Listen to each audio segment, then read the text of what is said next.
Friends, welcome to వంట వినోదం. This is Anitha.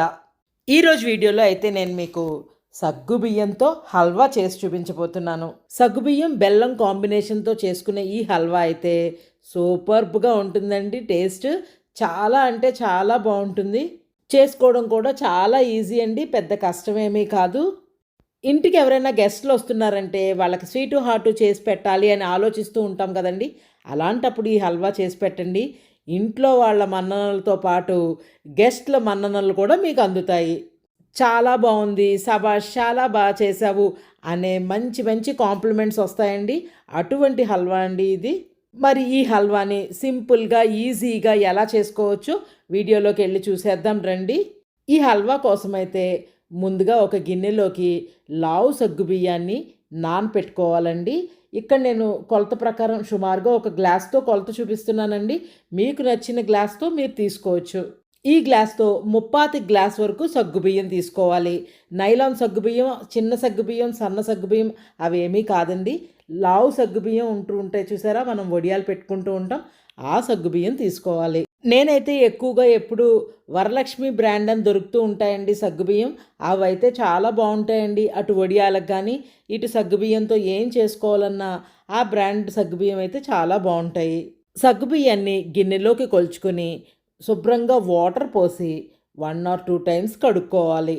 సగ్గుబియ్యం ఒక్కోసారి ఇలా వాటర్ పొయ్యంగానే మనకు తెలిసిపోతూ ఉంటాయండి, పిండి పిండిగా ఉంటూ ఉంటాయి. అలాంటి సగ్గుబియ్యం అయితే పనికిరావండి. ఇలా గట్టిగా ఉండాలి, హార్డ్గా. ఈ సగ్గుబియ్యం అయితే బాగుంటాయి. సగ్గుబియ్యం 2 టైమ్స్ వాష్ చేసిన తర్వాత దాని నిండుగా మునగ వాటర్ పోసుకోవాలి. వాటర్ పోసిన సగ్గుబియ్యం అయితే 3 to 5 అవర్స్ దాకా నాననివ్వాలి. సగ్గుబియ్యం నానటానికి కొంచెం ఎక్కువ టైమే పడుతుందండి. కాబట్టి మనం మార్నింగ్ చేసుకోవాలి అనుకుంటే నైటే నానపెట్టుకున్నా కూడా పర్వాలేదు. ఇదిగోండి, ఇక్కడ 5 అవర్స్ అయిందండి నేను సగ్గుబియ్యం నానపెట్టి. బాగా మెత్తగా నానిపోయాయి. ఈ చేత్తో నలిపి చూస్తే పూర్తిగా నలిగిపోవాలండి, ఎక్కడ పలుకు కూడా ఉండకూడదు, అంతలా నానిపోవాలి. ఇప్పుడు ఈ సగ్గుబియ్యాన్ని అంతటిని ఒక మిక్సీ జార్లోకి తీసుకుని మెత్తగా పేస్ట్ చేసుకోవాలండి. అవసరపడితే సగ్గుబియ్యం నానపెట్టిన వాటర్ కూడా ఉన్నాయి కదండి, అవసరపడితే అవి వేసుకుంటూ మెత్తగా ఫైన్ పేస్ట్ చేసుకోవాలి. వాటర్ మొత్తం పోసేసుకుని పల్చగా చేసుకోకూడదండి. తిరగడానికి ఎంత వాటర్ అవసరమో అంతవరకు పోసుకుని మెత్తగా పేస్ట్ లాగా చేసుకోవాలి. ఈ హల్వా అయితే చూస్తానికి మనకి బందర్లో ఫేమస్ హల్వా ఉంటుంది చూసారా, నల్ల హల్వా అంటూ ఉంటారు, అలా ఉంటుందండి చూడడానికి. కానీ టేస్ట్ అయితే నల్ల హల్వా టేస్ట్ కాదండి, ఇది వేరేలా ఉంటుంది. ఇదిగోండి, ఇక్కడ వీడియోలో చూపిస్తున్నట్టు కొంచెం అంటే కొంచెం వాటర్ పోసుకుని మెత్తగా మిక్సీ చేసుకోవాలి. మిక్సీ చేసుకున్న సగ్గుబియ్యం పేస్ట్ని మొత్తాన్ని ఒక గిన్నెలోకి తీసుకుని ఉంచుకోవాలి. కన్సిస్టెన్సీ చూడండి, ఇలా చేత్తో తాకితే వెన్నలా మృదువుగా సాఫ్ట్గా ఇలా ఉండాలండి కన్సిస్టెన్సీ. అలాగే మెత్తగా కూడా నలిగిపోయిందండి.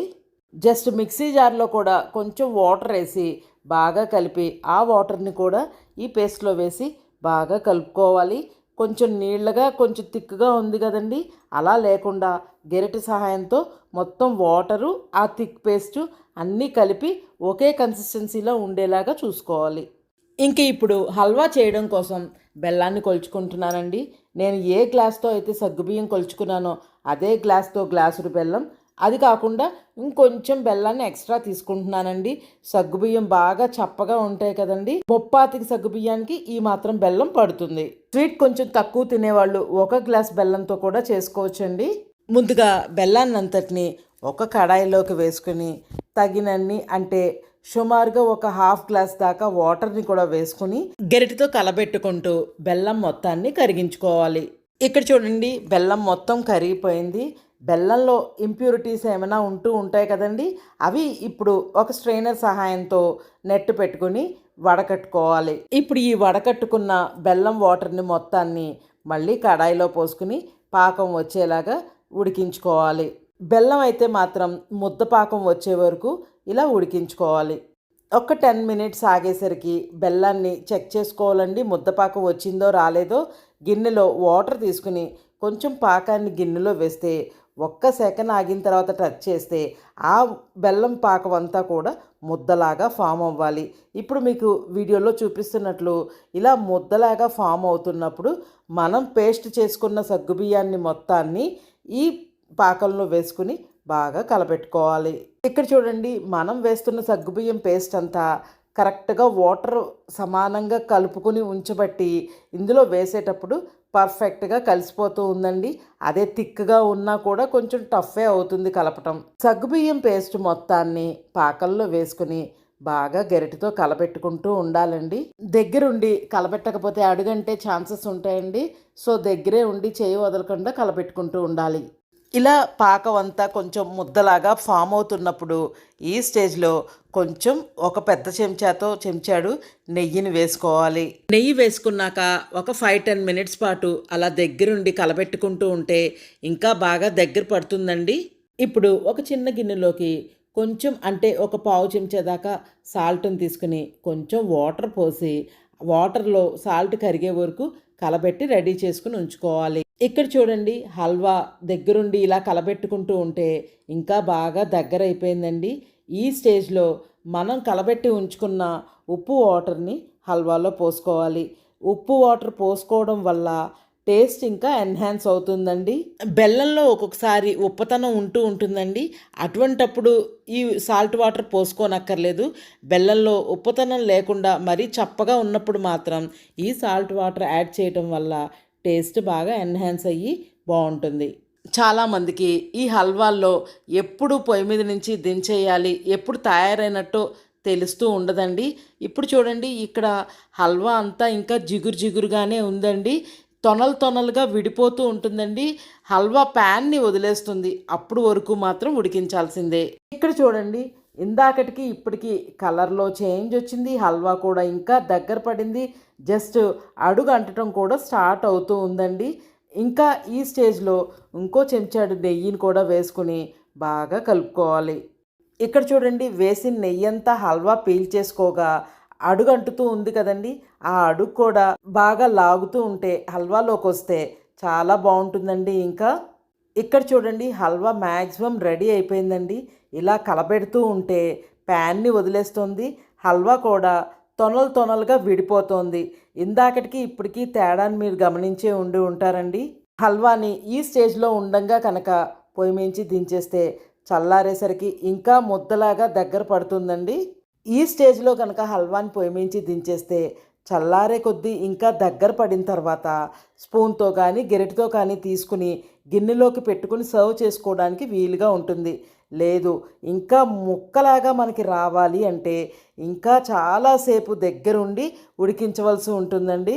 ఇంకా చాలాసేపు ఉడికించిన తర్వాత ట్రేలో గనక వేసుకుని చల్లారబెట్టుకుంటే అప్పుడు ముక్కలాగా కూడా వస్తుంది. నేనైతే మాత్రం ఇవాళ గిన్నెలో పెట్టుకుని సర్వ్ చేసుకునే విధానంగానే చేస్తున్నాను. ఇప్పుడు ఒక ప్యాన్ని పొయ్యి మీద పెట్టుకుని 2 to 3 స్పూన్స్ దాకా నెయ్యిని వేసి కరిగించుకోవాలండి.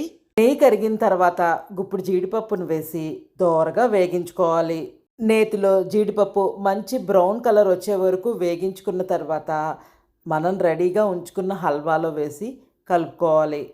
జీడిపప్పు నేతితో సహా వేసేసుకోవాలండి. ఇందాక ఒక 2 స్పూన్స్, ఇప్పుడు ఒక 2 స్పూన్స్, టోటల్గా హల్వాకి 4 పెద్ద చెంచాలు నెయ్యి అయితే పట్టిందండి. హల్వా అయితే ఇంకా చాలా వేడిగా ఉందండి. వేడి చల్లారే కొద్దీ దగ్గర పడి బిగుసుకుని ముద్దలాగా గిన్నెలోకి పెట్టుకుని సర్వ్ చేసుకునే విధానంగా తయారవుతుంది. ఇక్కడ చూడండి, హల్వాని పొయ్యి మీద నుంచి దించిన తర్వాత ఇంచుమించు 2 అవర్స్ పైనే అయిపోయిందండి. ఇప్పుడు చూడండి, హల్వా పెట్టుకోవడానికి ఎంత వీలుగా వచ్చేస్తోందో. వేసిన నెయ్యి అంతా ఒక్కోసారి హల్వా పీల్చేసుకుంటూ ఉంటుందండి. ఎప్పుడైనా పీల్చుకోకుండా ఎక్కువగా ఉంది అని అనిపిస్తే ఎక్స్ట్రా ఉన్న నెయ్యినంతటిని మనం వేరే గిన్నెలోకి వంచేసుకోవచ్చు. హల్వా అయితే మాత్రం చాలా సూపర్గా వచ్చిందండి. 2 డేస్ అయినా పాడవదండి. నెక్స్ట్ డే మార్నింగ్ అయితే ఇంకా ముద్దలాగా ఫామ్ అయిందండి. మరి ఇవాళ నేను చూపించిన ఈ సగ్గుబియ్యంతో హల్వా మీకు ఎలా అనిపించిందండి? నచ్చిందా? మీకు కూడా నచ్చితే మీరు ఒకసారి ట్రై చేసి మీకు ఎలా వచ్చిందో నాతో కామెంట్స్లో తప్పకుండా షేర్ చేసుకోండి.